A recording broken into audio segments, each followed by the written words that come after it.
पिछले वीडियो में मैंने आपको वाक्य के भेद पढ़ाए थे, जिसमें कि अर्थ के आधार पर वाक्य के 8 भेद होते हैं। जिसमें से पहला था हमारा विधिवाचक। विधिवाचक में कोई भी क्रिया जब सामान्य अवस्था में समाप्त की जाती है, तथा दूसरा निषेधवाचक वाक्य। निषेधवाचक वाक्य में जिनमें नकारात्मक शब्दों का प्रयोग किया जाता है या जिन वाक्यों में कोई भी क्रिया सामान्य अवस्था में समाप्त नहीं होती।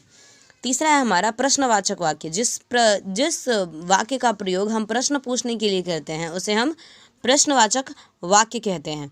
अब चौथा है हमारा आज्ञावाचक वाक्य। आज्ञावाचक वाक्य जिस वाक्य में किसी आज्ञा, अनुमति, आदेश, उपदेश इत्यादि का बोध होता है।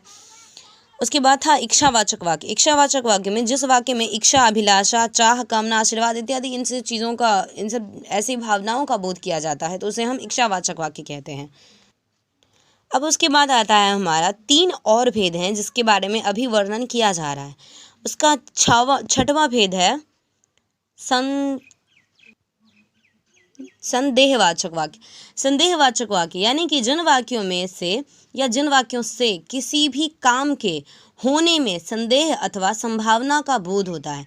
यानी कि किसी भी वाक्य में, जिस वाक्य में कोई क्रिया की गई हो और जिसके समापन पे हमें थोड़ा सा भी डाउट यानी कि थोड़ा सा भी संदेह या शक का बोध होता है, उसमें तो संभावना व्यक्त की जाती है, तो उसे हम संदेहवाचक वाक्य कहते हैं।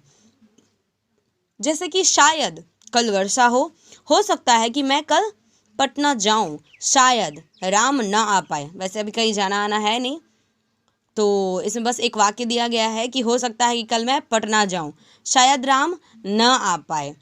बिल्कुल भी नहीं आ पाएगा वो, शायद राम ना आ पाए। उसके बाद है कि संभवतः कल धूप न निकले।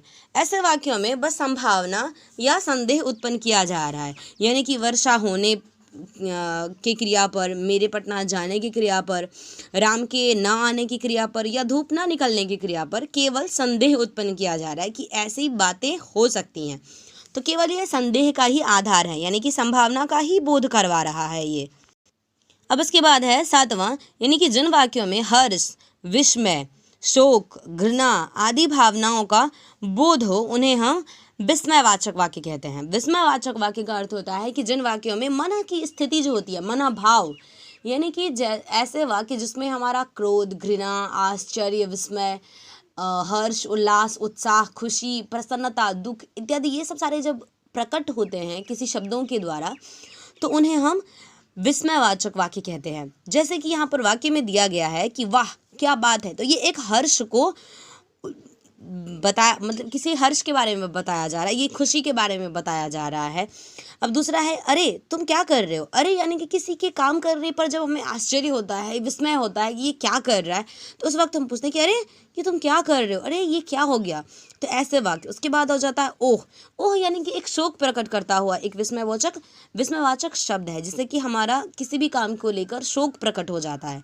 जैसे कि यह क्या हो गया, छी कितना गंदा है। ऐसे वाक्य। छी यानी कि ये जो शब्द है वो घृणा प्रकट कर रहा है। जब हमें किसी चीज़ को लेकर, किसी भी गंदी चीज़ को लेकर कोई घृणात्मक शब्द, मतलब जब वो भावनाएं प्रकट होती है कि जिसे हमें किसी शब्द से घृणा का बोध होता है, घृणा होती है, मुझसे वो चीज़ हमें अच्छी नहीं लगती, तो ऐसी ही चीज़ों के लिए हम छी ऐसे शब्दों का प्रयोग करते हैं। तो छी कितना गंदा है, तो ऐसे शब्दों का प्रयोग किया जा रहा है। उसके बाद है हमारा 8वां, सबसे अंतिम है ये वाक्य के भेदों में से संकेतवाचक वाक्य। यानी कि जिन वाक्यों में एक क्रिया का होना किसी दूसरी क्रिया के होने पर निर्भर करता है। इस वाक्य में ये कहा जा रहा है कि जिन वाक्यों में एक क्रिया का होना दूसरे क्रिया के होने पर निर्भर कर रहा है उन्हें हम संकेतवाचक वाक्य कहते हैं। जैसे कि यदि हम यूँ कहें कि यदि तुम सुनोगे तो मैं कहानी सुनाऊंगा, ऐसे वाक्यों में हो जाता है। अब दूसरे वाक्यों में कह सकते हैं कि यदि तुम पढ़ते तो पास ज़रूर हो जाते, यदि स्थिति ठीक हुई तो विद्यालय ज़रूर खुलेंगे। ऐसे प्रकार के वाक्यों में हमें एक काम के करने पर किसी दूसरे काम के होने या न होने का जो है वो बोध प्रकट किया जा रहा है। बस ये व्यक्त किया जा रहा है, संकेत ये हो रहा है उसमें कि दूसरे वाक्य का, एक वाक्य का जो क्रिया है वो दूसरे क्रिया के होने या न होने पर निर्भर करता है। जैसे कि इन वाक्यों में आप उदाहरण दे सकते हैं कि यदि तुम चाहते तो मैं जीत जाता, यानी कि मेरा जीत जाना तुम्हारे चाहने पर निर्भर करता है। यदि वह आया तो मैं जाऊंगा, तो मेरा जाना उसके आने पर निर्भर करता है। अब तीसरा है कि यदि वर्षा हुई तो फसल अच्छी होगी। यानी कि फसल के अच्छे होने का होने की जो क्रिया है वो वर्षा के होने या न होने पर निर्भर करता है।